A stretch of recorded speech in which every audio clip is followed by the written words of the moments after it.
Assalamualaikum warahmatullahi wabarakatuh. Sebelumnya perkenalkan, nama saya Rafika Nurmasari, NRP 5212118. Pada kesempatan kali ini akan mencoba membuat star schema dari database relasional dengan studi kasus Feedword Gym. Oke, langsung saja. Apa itu star schema? Star schema itu adalah skema database relasional untuk merepresentasikan data multidimensional. Ini adalah contoh dari star schema. Dikatakan star schema karena IRD dari IRD antara dimension dan vectable berbentuk menyerupai bintang. Di bagian tengah ini merupakan tabel fakta dan dikelilingi oleh tabel-tabel dimensi, yang mana tabel-tabel dimensi ini tidak memiliki tabel parent. Lalu kelebihan dari star schema ini antara lain meningkatkan kinerja query untuk data yang sering digunakan. Lalu yang kedua, tabel lebih sedikit dan struktur yang sederhana. Kenapa tabel ini menjadi lebih sedikit? Karena salah satu ide dari perancangan star schema ini adalah denormalisasi tabel dimensi. Yang ketiga, ada pemrosesan query yang efisien dikarenakan faktor dimension. Kemudian salah satu kekurangan dari star schema ini adalah redundansi data yang tinggi. Kembali lagi, yakni karena faktor denormalisasi tabel pada tabel dimensi. Lalu saya menggunakan salah satu pendekatan yang diutarakan oleh Shahzad Kohel dan Sohail Abid dengan penelitiannya yang berjudul A Systematic Approach for Transformation of IR Schema to Dimensional Schema. Jadi pendekatannya sebenarnya ada 7, namun untuk menghasilkan satu single star schema hanya dibutuhkan sampai step 5. Langsung saja. Step pertama ini merupakan candidate report groups, yakni mengumpulkan laporan-laporan guna memahami studi kasus. Misal dalam hal ini kita mendapatkan tabel IRD, maksud saya tabel-tabel entitas dan contoh desain IRD dari database Feedword Gym. Ini adalah IRD dari Feedword Gym. Ada entitas member, one day pass kategori, merchandise, membership, sold, transact yang saling berelasi. Lalu ini ada contoh record datanya untuk entitas member, one day pass kategori, one day guest pass, membership, merchandise, dan lain-lain.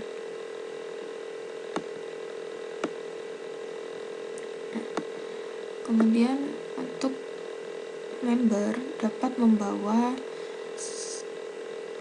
tamu-tamu non-member. Dengan membawa tamu non-member tersebut, seorang member harus membeli tiket pas guest pass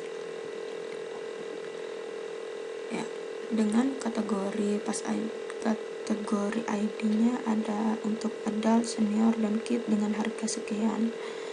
Lalu ada membership ini dibeli sekali oleh setiap member.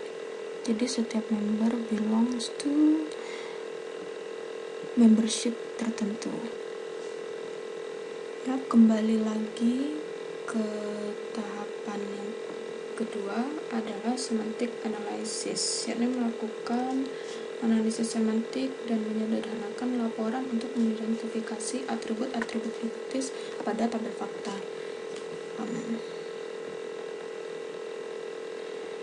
Ya, jika kita lihat tadi bagaimana IRD-nya berisi data-data tertentu, maka untuk memenuhi keinginan perusahaan untuk menganalisis revenue atau pendapatan yang didapatkannya, maka fact table-nya bisa kita formulasikan menjadi siapa, membeli apa, kapan, dan membayar sejumlah berapa. Nah, membayar sejumlah berapa inilah yang merupakan pendapatan perusahaan.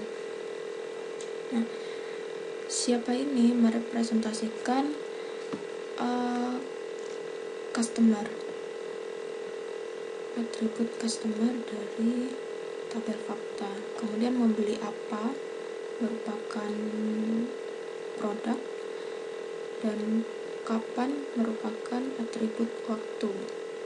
Nah, ini dengan fact-nya merupakan revenue, tabel revenue, dan measure-nya berupa dollar revenue. Nah, sumber pendapatan dari Fitward Gym berdasarkan arti yang tadi sudah kita pelajari sedikit berasal dari 4 sumber. Yakni yang pertama ada penjualan membership, yang kedua penjualan one day guest pass untuk member yang dibawa oleh member, lalu ada penjualan merchandise seperti t-shirt, baju, dan jam rope. Lalu yang keempat ada rental untuk special event, yang mana pelanggannya ini merupakan pelanggan korporat.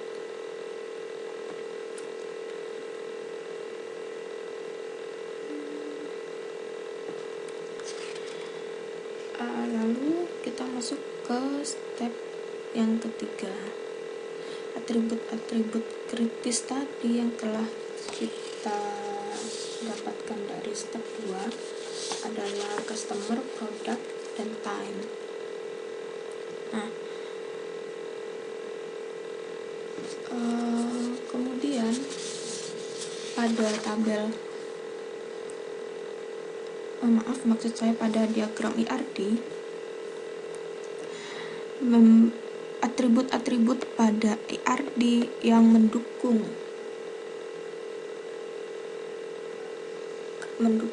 atribut customer ada member ID, corporate customer ID, membership, dan corporate customer name and location.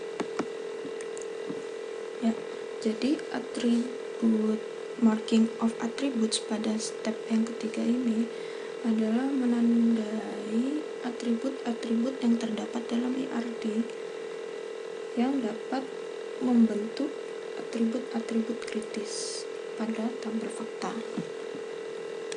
Misal tadi adalah atribut customer didapatkan dari member ID, lalu ada corporate customer ID, kemudian ada membership dari member, dan corporate customer name and location saya ingin mengambil zip-nya juga. Nah, alasan membership ini diikutkan adalah karena ini bisa jadi agregasi dari member ID ini, sehingga membentuk sebuah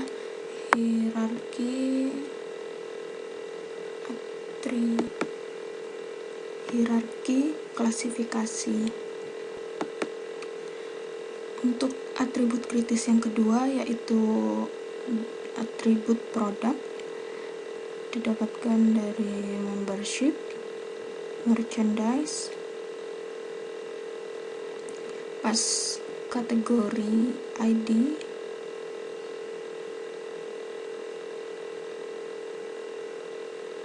dan event type code, masing-masing dengan harga unit yang telah ditentukan. Lalu pada atribut yang ketiga, yakni atribut waktu, mengambil tanggal dari event date pada special event table, lalu ada pass date pada one day guest pass, membership date paid pada tabel member, dan tanggal pada sell transaction. Ya, kembali lagi. Kemudian tabel faktanya, maksud saya atribut faktanya yakni revenue didapatkan dari harga masing-masing produk dikalikan quantity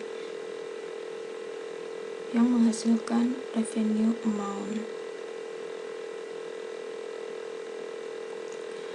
Kemudian pada tahap 4 ada entities classification, yakni mengidentifikasi entitas-entitas transaksional baru yang langsung berhubungan dengan atribut kritis pada tabel fakta. Pada bagian customer, kita mengidentifikasi ada entitas customer untuk atribut kritis customer yang berisi customer ID, customer name, dan customer seat.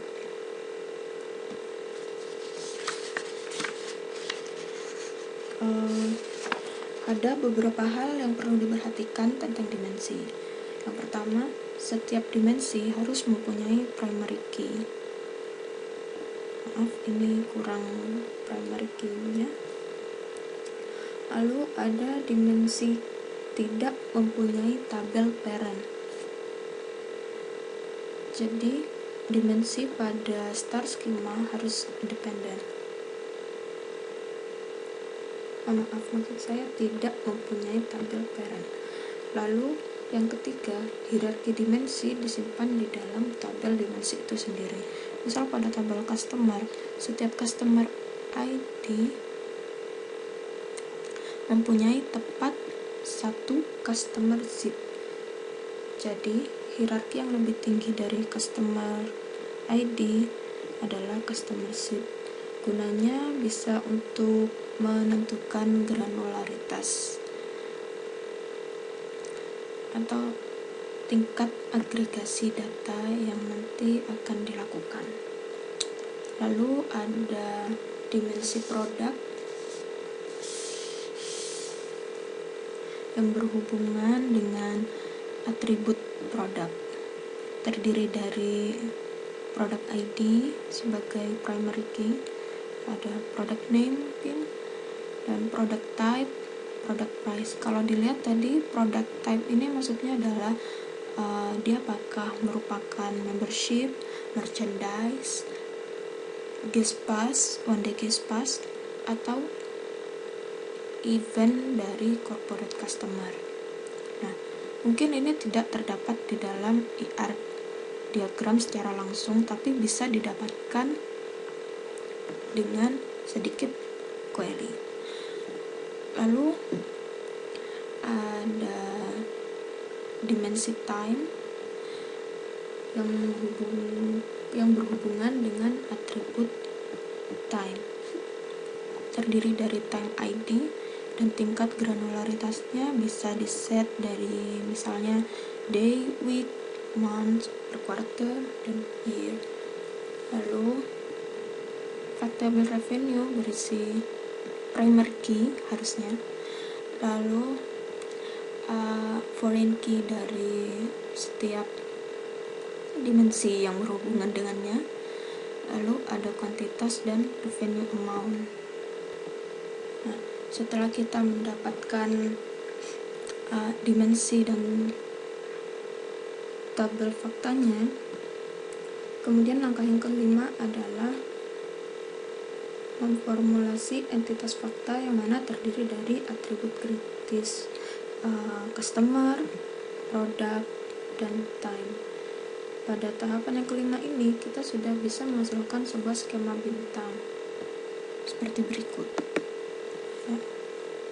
Ini adalah skema bintangnya dengan tabel fakta di tengah dan tabel dimensi di sekeliling tabel fakta tersebut. Ini merupakan desain view dari Microsoft Access 2007. Sebenarnya ini untuk teks terlalu panjang ya, tapi karena keterbatasan dari programnya tidak menyediakan misal short text. Lalu ada produk, ada time, revenue, dan terakhir skema bintangnya. Ya, sekian sedikit penjelasan dari saya. Mohon maaf jika masih banyak kekurangan. Semoga bermanfaat. Assalamualaikum warahmatullahi wabarakatuh.